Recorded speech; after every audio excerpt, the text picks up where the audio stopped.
Hey everyone, welcome to another episode of Cult Movie Tuesdays right here on Night Owl Video. Today we are talking about this movie, Coraline.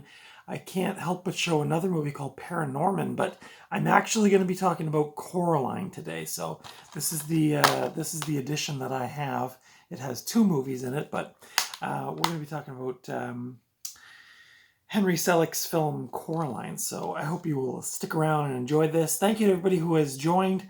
Recently, I have broken the 300 subscriber mark, which is freaking amazing. Thank you to everybody who's subscribed and commented and liked and everything else. And I said I would do something special for my 300th video, or 300 subscribers. So I'll have to do a special video coming soon. I don't know what that'll be yet, but if you have any requests, feel free to leave a comment below.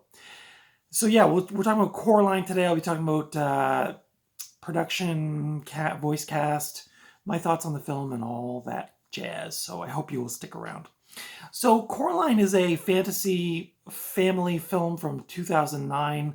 I saw it listed as like a dark supernatural children's horror movie or something. I mean, it's in that vein of like a Tim Burton type thing. As I mentioned, it was directed by Henry Selick, who also directed Nightmare Before Christmas, as well as James and the Giant Peach. The film is based on a novella by Neil Gaiman. Actually, I have a cool tie-in. I just remembered. I went to a book sale the other day. Oh, this is exciting. Are you guys getting excited? I bet you would. I actually found this at a book sale recently. This is the Coraline audiobook on compact disc. It's a 3-disc set, so I'm actually really looking forward to watching that. Or listening to that, I should say. But yeah, this was directed by Henry Selick, based on a book by Neil Gaiman. And this is, I don't know if this says who... it says written and performed by Neil Gaiman, so that's kind of cool. So this film stars Dakota Fanning, who's also in Hide and Seek, as well as War of the Worlds with Tom Cruise. It also voice stars Terry Hatcher, who was in Tomorrow Never Dies, as well as Spy Kids. And it also stars the ever-cool Keith David, who was in The Thing, They Live. He was Mary's dad, and There's Something About Mary. That guy's just a rascal, and he's really good in this. Now, this is a stop-motion animation film, so when I say starring, I mean voice acting. So the synopsis for this film is, while exploring her new home, a girl named Coraline, played by Dakota Fanning, discovers a secret door behind which lies an alternate world that closely mirrors her own, but in many ways it's better. She rejoices in her discovery until other mother, played by Terry Hatcher, and the rest of her parallel family try to keep her there forever. Coraline must use all of her resources and bravery to make it back to her own family and life. So, yeah, she goes through this passageway, and it takes her into another world that almost looks like her real life, but her parents for one thing, they have buttons for eyes, which is really creepy. And everything's just a little different in that world. And but she really likes it, and where in real life her parents really don't pay a lot of attention to her, when she goes through to this alternate family, the other mother and other father, they like dote on her and like love her, love her in a kind of, but it kind of in a weird way. Like it's kind of spooky. They're kind of spooky. Like I said, they've got giant buttons for eyes, so it's pretty creepy. You may have seen that in like pictures from the movie and stuff. So just as Neil Gaiman was finishing his novella in 2002, he met with Henry Selick and invited him to make a film adaptation, as Gaiman was a fan of Selick's other stop-motion projects, as I mentioned, Nightmare Before Christmas from 1993, and James and the Giant Peach, which I think was from the later 90s, 99 maybe, 98. When Henry Selick thought that a direct adaptation would lead to maybe a 47-minute movie, the screenplay had some expansions, like the introduction of the character Wybie, who was not present in the original novel, to kind of make it a feature-length film. Henry Selick, looking for a design away from that of most animation, discovered the work of Japanese illustrator Tahiro Usuji, and invited him to become the concept artist for the production of the film. So he was that Japanese illustrator became the concept artist for the film. To capture stereoscopy for the 3D release, I hope I'm saying that right, stereoscopy? The animators shot each frame from two slightly apart camera positions. I guess that gives that kind of like, like those old things you used to look through with you put the picture in and it would look like the same picture, but it'd be slightly off. And it gives you that kind of cool depth.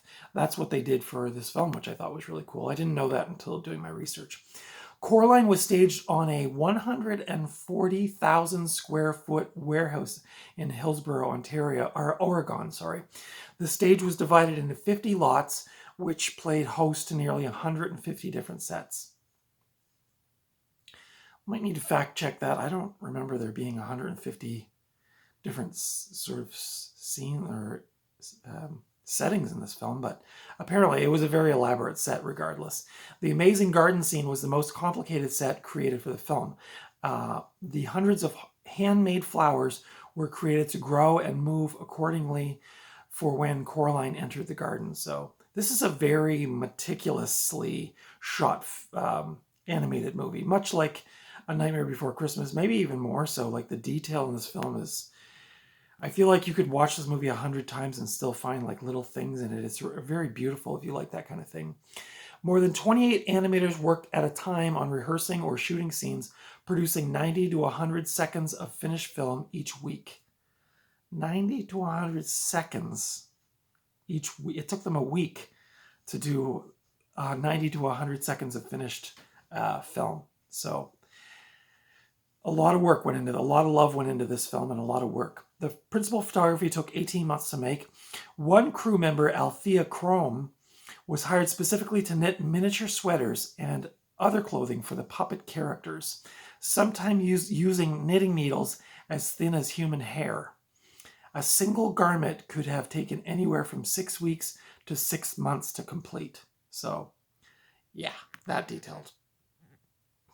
The budget for the film was $60 million, and the box office was an impressive $129 million. Now, I'm sure on home video this movie cleaned up too, because this has become a cult film in a way. It's a bit darker than most kids' movies. The stop motion animation, it's kind of atypical for kids' films. You don't get a lot of that. I mean, you could kind of remember all of the ones that do that. So this is a bit of a different creature from the rest of the kids' movies. Paranorman, this is actually kind of a nice pairing. And I actually did watch this one right after I watched Coraline. And this is also, I believe, mostly or all stop motion. And this one was also very good. But yeah, this, I feel like at the time, kind of like A Nightmare Before Christmas has become a bit of a cult classic or like a home video favorite. So yeah, this film, Coraline, currently holds a 90% rating on Rotten Tomatoes. The critics love the visuals, obviously, and they love the story by Neil Gaiman. I think this movie's fairly well liked by anybody that's seen it or likes that style or likes the kind of like spooky kids movies. I feel like this was just kind of one of those ones that's like exceptional. And 2009, a lot of the movies, kids movies especially, were the CGI or like computer generated characters and stuff, and this one's like old school all the way. So I feel like in that way it's kind of considered a cult classic. But my thoughts on this film, I've seen Coraline several times. When my son was younger, he loved the movie as well. And we watched it many times, and it was really fun to revisit this movie. I like a lot of kids' movies, and I love stop motion. As you know, I mentioned recently that I'm trying to collect some of the Harryhausen movies because I do really like stop motion animation, and this one's beautifully done. It's really, really incredible. So yeah, I would highly recommend this.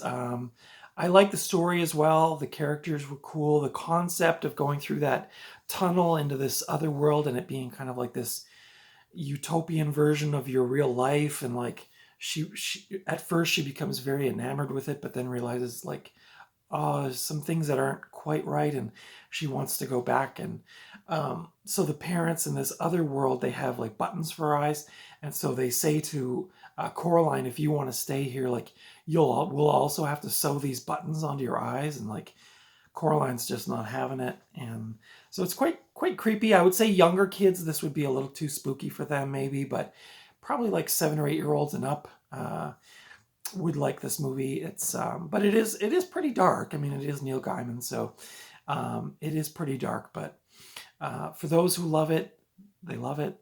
What more can I say about this film? Yeah, the animation is like meticulous. The set design, all the miniature things, and was really conscious watching this, like to make kind of seeing like the continuity and the different spaces that the characters inhabit and stuff, and it's just like it does not miss its mark in any way. It's just a very, very good movie. So I guess I'd say 5 out of 5. I really couldn't think of anything that I didn't like about it. I just thought it was very well done. So this edition is, like I said, this is the it got coupled with Paranorman. I don't remember if this has special features on it or not. I didn't explore that, but I also meant to say one of the other characters in the voice characters. Oh no, I guess that's the other movie. I'm getting mixed up. But yeah, this is a great movie. USA Today magazine says a visual marvel. So yeah, this is the widescreen presentation. This is a Region 1 DVD. Both movies here are rated PG, so Coraline is rated PG. So, like I said, for little kids, probably, if they like kind of spooky stuff, they might be okay with it. But little kids might be a little scared. Might be a little scared. Yeah, love this movie.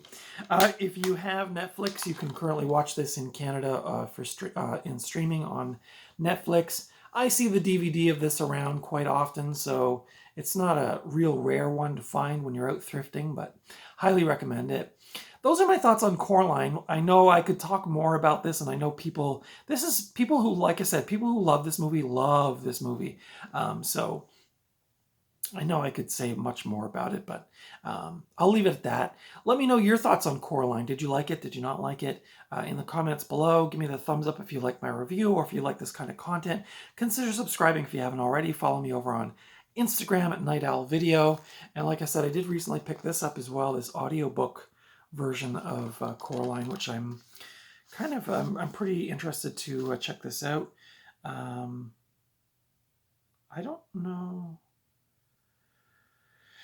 don't know if this was if these illustrations are from Neil Gaiman. I'm not sure, but it's a really nice set. I got it for $2 at a book sale, so I was pretty happy to find that. So yeah, I'll be checking that out. Maybe I'll shake it up and do an audiobook review down the road. But yeah, this is pretty cool. So yeah, those are my thoughts on Coraline. Again, let me know what your thoughts are on this film in the comments below. And I've got lots more content coming, so be sure to continue to watch. And I will have, I'm trying to remember where this is all going to fit in, because I'm filming in advance because I'm going away on a little holiday / moving trip. So I believe Coraline's today, Thrifting Haul tomorrow, and then I think I'm going to do, I'll just say it now, I'll do Wolf Creek this coming Friday. This was actually a request several months ago from one of my viewers who I can't remember their name, I'm sorry, but I am finally getting around to doing that, so be sure to tune in for that coming Friday. And yeah, that's it for me. Thank you for watching. Until the next time, I will see you at the video store or at the thrift store or just out and about somewhere, but hopefully not in some alternate world where my parent has buttons for eyes. But until next time, take good care of yourselves. Tell your family and friends that you love them, and be kind to one another, and I will see you in the next video.